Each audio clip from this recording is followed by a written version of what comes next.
Selamat datang di sesi Deep Dive khusus untuk Anda. Kita punya laporan menarik nih soal jalak kebo Anda, Acridoteres javanicus.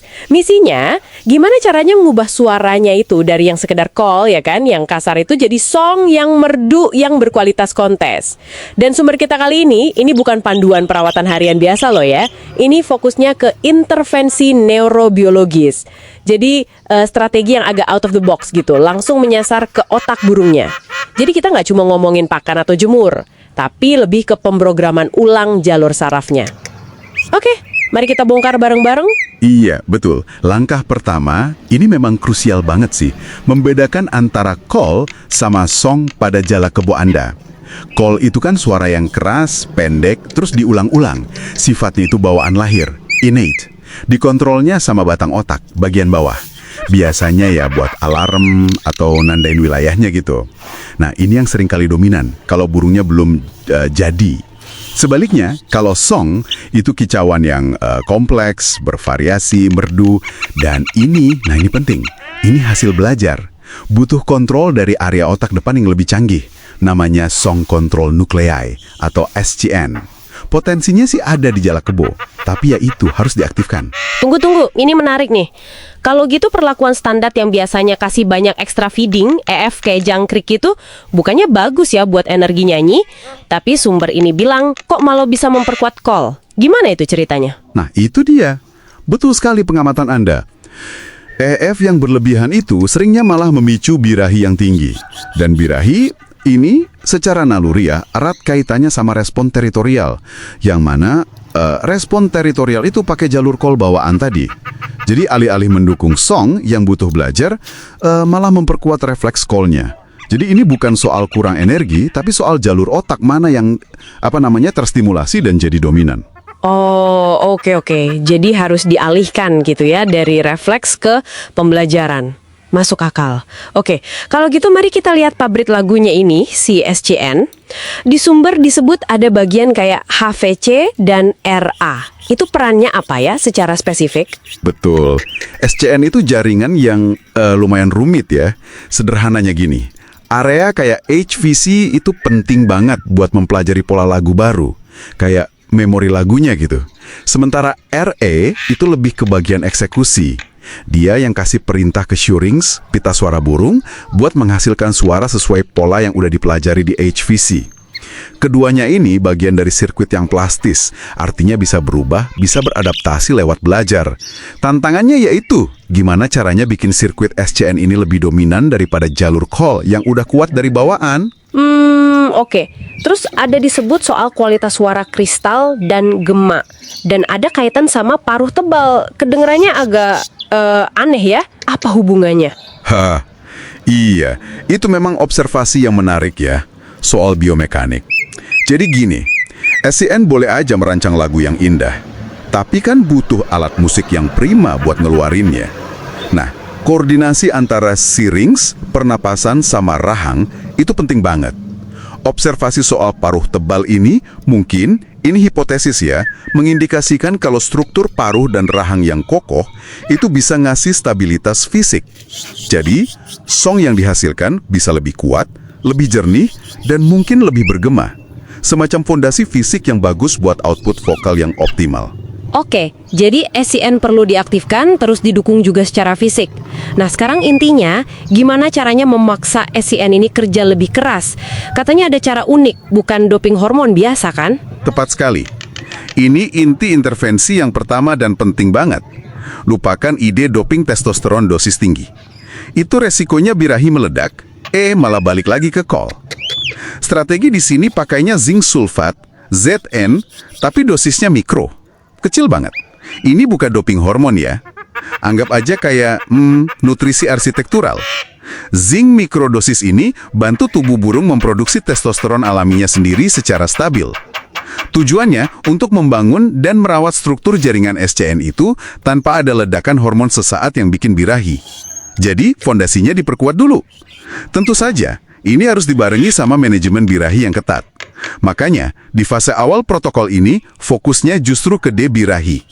EF dikurangi drastis dulu untuk menekan jalur call itu. Oke, zinc mikro untuk membangun SCN. Nah, terus ada strategi kedua yang ini kedengerannya unik banget dan agak melawan intuisi, urban vocal catalyst UVC. Jadi burungnya nggak dimaster pakai suara burung juara, malah didengerin suara bising kota atau orang ngobrol. Ini kok bisa efektif? Gimana logikanya? Aneh di awal, tapi logikanya begini. UVC itu menyajikan tantangan auditori yang kompleks dan asing buat si burung. Beda sama suara burung sejenis yang mungkin lebih gampang ditiru. Suara non-burung yang kompleks ini, kayak suara kota atau percakapan, itu memaksa sistem mimikri di SCN buat kerja ekstra keras. Dia harus mencoba meniru sesuatu yang strukturnya sangat berbeda dari repertoar alaminya. Anggap aja kayak latihan beban kognitif. Atau kayak kita maksa burung yang biasa berbahasa simple, call, buat belajar bahasa asing yang rumit, suara urban. Nah, beban kognitif tinggi inilah yang dipercaya bisa memicu plastisitas SCN, mendorong dia untuk aktif belajar lagi, mirip kayak fase babbling atau menggumam pada burung muda yang lagi belajar niru suara. Wow, oke. Jadi semacam shock terapi buat otaknya gitu ya, biar aktif belajar hal baru. Menarik sekali. Bisa dibilang begitu. Lalu ada lagi pelengkapnya, namanya vocal tract synergism. Ini penting buat melengkapi puzzle-nya. Percuma kan, SCN pinter rancang lagu, UVC sudah memicu dia belajar, tapi kalau alat musiknya, yaitu syrinx-nya, serak atau metabolismenya kacau karena stres.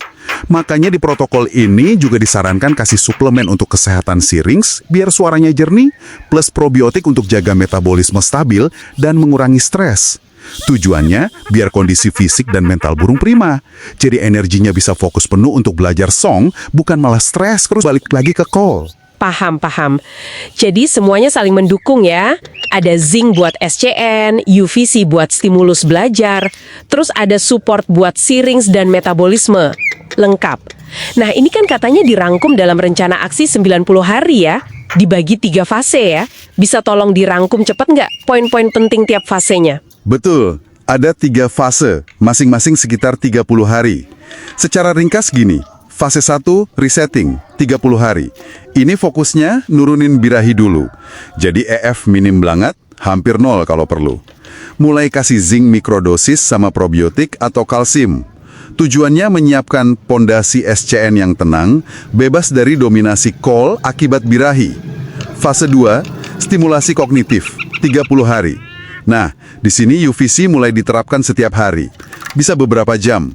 Zinc dan probiotik dilanjutkan. Fokusnya adalah memaksa SCN aktif belajar lewat tantangan suara asing tadi. Di fase ini, kita harus awas sama tanda-tanda burung mulai menggumam atau coba meniru suara baru. Fase 3, kristalisasi, 30 hari. Kalau song sudah mulai muncul bibitnya di fase 2, di sini kita mulai poles.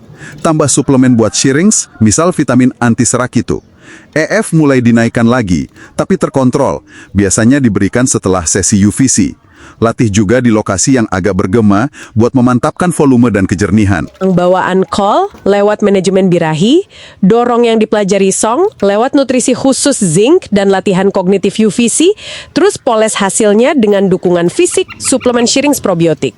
Ini jelas pendekatan yang sangat berbeda dari sekedar kasih makan enak sama tempel masteran suara burung lain. Tepat sekali. Drive kita kali ini memang memberi Anda kerangka kerja yang basisnya neurobiologi. Ini pendekatan yang menantang, butuh kesabaran dan konsistensi. Nggak instan. Tapi ya, sumber ini mengklaim potensinya bisa membawa perubahan vokal yang signifikan pada jalak kebo Anda.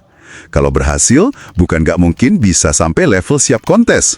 Menarik sekali, dan ini membawa kita pada satu pemikiran penutup nih untuk Anda renungkan. Kalau kita ternyata bisa melakukan intervensi sampai level neurobiologi seperti ini, pada jalak kebo, memanfaatkan plastisitas otak dan hormon untuk secara aktif mengubah perilaku vokal, seberapa cair sebenarnya batasan antara naluri bawaan dan kemampuan belajar pada hewan. Terutama jika kita tahu cara memicu mekanisme yang tepat di otaknya. Sesuatu untuk Anda pikirkan lebih lanjut.